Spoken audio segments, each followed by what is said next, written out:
মানুষ। রাজধানীর পূর্বাচল ৩০০ ফিট এলাকায় অভ্যর্থনা মঞ্চের সামনে রয়েছেন আমাদের সহকর্মী জাওয়াদ মাহমুদ। জাওয়াদ, এই মুহূর্তে আপনি অভ্যর্থনা মঞ্চের সামনে রয়েছেন, সেখানে নেতাকর্মীদের ঢল কেমন দেখছেন এবং উচ্ছ্বাস কেমন জানাবেন?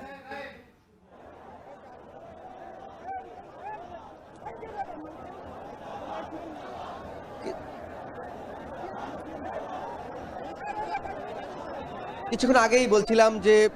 তারেক রহমান অর্থাৎ বিএনপির ভারপ্রাপ্ত চেয়ারম্যান এবং বিএনপির দ্বিতীয় সর্বোচ্চ নেতা এবং যাকে ঘিরেই আগামী দিনের বিএনপির রাজনীতি দাঁড়াচ্ছে, তিনি ১৭ বছর পর এই বাংলাদেশে অবতরণ করবেন বেলা ১২টা নাগাদ এবং এই হযরত শাহজালাল আন্তর্জাতিক বিমানবন্দরে অবতরণ করার পর ঠিক আপনি দেখতে পাচ্ছেন যে ৩০০ ফিট এলাকা, এই ৩০০ ফিটে একটি অভ্যর্থনা মঞ্চ করা হয়েছে। এখানে তিনি অভ্যর্থনা নেবেন এবং এখান থেকে এই বসুন্ধরা আবাসিক এলাকায় এভারকেয়ার সেখানে তিনি তার অসুস্থ মা সাবেক প্রধানমন্ত্রী বেগম খালেদা জিয়া তাকে দেখতে যাবেন। এবং যে বিষয়টি একটু জানাই, আপনি যে প্রশ্নটি করেছিলেন যে নেতাকর্মীদের উচ্ছ্বাসের বিষয়টি এখানে কেমন, এটি বলার অপেক্ষা রাখে না। যখন ঘোষণা হলো আনুষ্ঠানিকভাবে বিএনপির পক্ষ থেকে বিএনপির ভারপ্রাপ্ত চেয়ারম্যান এবং তাদের নেতা ফিরছেন, তখন থেকে বিএনপির মধ্যে এক ধরনের উৎসবের আমেজ শুরু হয়েছে এবং এখান থেকে আমরা দেখছি বিভিন্ন ধরনের কর্মসূচি বিএনপি হাতে নিয়েছিল এবং পুরো শহর জুড়ে এই রাজধানী থেকে আমরা দেখেছি যে প্রচুর পরিমাণে ব্যানার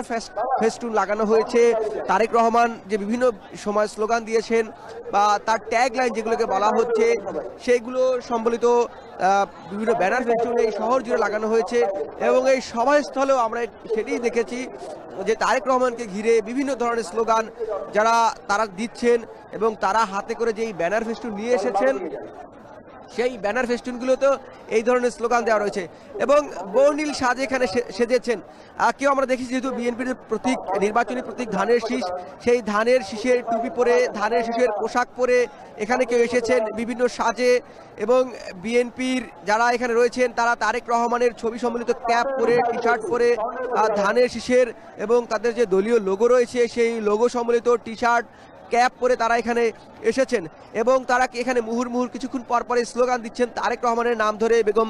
খালেদা জিয়ার নাম ধরে এবং তারা বলছেন যে তাদের নেতা কিছুক্ষণ পর আসবে এবং সেই উচ্ছ্বাসটি আমার পেছনে যে একটি ডিসপ্লে লাগানো হয়েছে বড়, যাতে নেতাকর্মীরা দেখানো যায়, যেহেতু এখানে তারা যারা এসেছে নেতাকর্মীরা, বিএনপির পক্ষ থেকেও একটি প্রত্যাশা যে এখানে ১৫ থেকে ২০ লাখ নেতাকর্মীর সমাগম তারা ঘটাতে পারবেন এবং তারেক রহমান যে আসছেন যে ফ্লাইটে BG 202 বাংলাদেশ এয়ারলাইন্সের একটি বিমানে, সেই বিমানের ফ্লাইট রাডারের মাধ্যমে আমরা দেখছিলাম যে বিগ স্ক্রিন অর্থাৎ প্রজেক্টর লাগানো হয়েছে, সেই প্রজেক্টরে তার যে বিমানের লোকেশন ফ্লাইট রাডারে সেটিও এখানে কিছুক্ষণ আগে দেখানো হয়েছে এবং নেতাকর্মীরা তখন করতালি দিয়ে তাকে সংবর্ধনা জানাচ্ছিলেন। এই নেতার যে আগমন, সেই উচ্ছ্বাস তাদের স্লোগানের মধ্যে যেমন দেখা যাচ্ছে এবং তাদের প্রত্যেকটি কাজকর্মে গতকাল থেকেই কিছুক্ষণ আগে এটি বলেছি যে ঠিক মঞ্চের সামনে যে অংশটি রয়েছে সেখানকে একটি অংশকে রেড জোন ঘোষণা করা হয়েছে। সেখানে অনুমতি ব্যতীত এবং আইন শৃঙ্খলা বাহিনীর সদস্য ছাড়া যাদের অনুমতি রয়েছে বা অনুমোদন রয়েছে সেই সব ব্যক্তি ছাড়া সেখানে প্রবেশ নিষেধ করে দেওয়া হয়েছে এবং কিছুক্ষণ আগে যারা সেই রেড জোনের মধ্যে অবস্থান করছিলেন মঞ্চের ঠিক সামনে, সেখান থেকে বের করে দেওয়া হয়েছে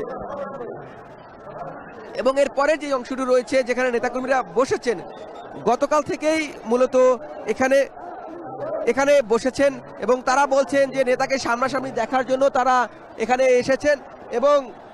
দিনভর তারা গতকাল থেকেই এখানে অবস্থান করেছেন এবং অবস্থান করার জন্যই তারা বলছিলেন যে তারা নেতাকে দেখবেন, নেতার বক্তব্য শুনবেন এবং যেহেতু সামনে নির্বাচন, সেই নির্বাচনী আমেজও এই সমাবেশ ঘিরে অর্থাৎ অভ্যর্থনা ঘিরে দেখতে পাচ্ছি।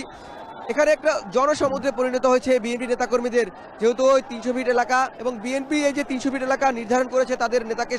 অভ্যর্থনা জানানোর জন্য, সেটির কারণ হিসাবে গতকাল বিএনপির পক্ষ থেকে জানানো হয়েছে যেহেতু এই জনদুর্ভোগ এড়ানোর জন্যই ঢাকার প্রাণকেন্দ্রের বাহিরে এই এলাকাটি বেছে নেওয়া হয়েছে এবং নেতাকর্মীদের একটু উচ্ছ্বাস সেটি বেশ লক্ষণীয় এবং এই নেতাকর্মীর সংখ্যা আরও বাড়বে বলে তারা মনে করছেন। আমরা যাব আমাদের সহকর্মী অভ্রর কাছে। অভ্র, ৩০০ ফিট যেখানে সমাবেশস্থল, সেখানে মঞ্চের সামনের এই অবস্থা আপনি শুনতে পাচ্ছিলেন, আপনিও এই ৩০০ ফিট এলাকায় রয়েছেন, আপনার সেখানের কি অবস্থা একটু আপনি জানাবেন।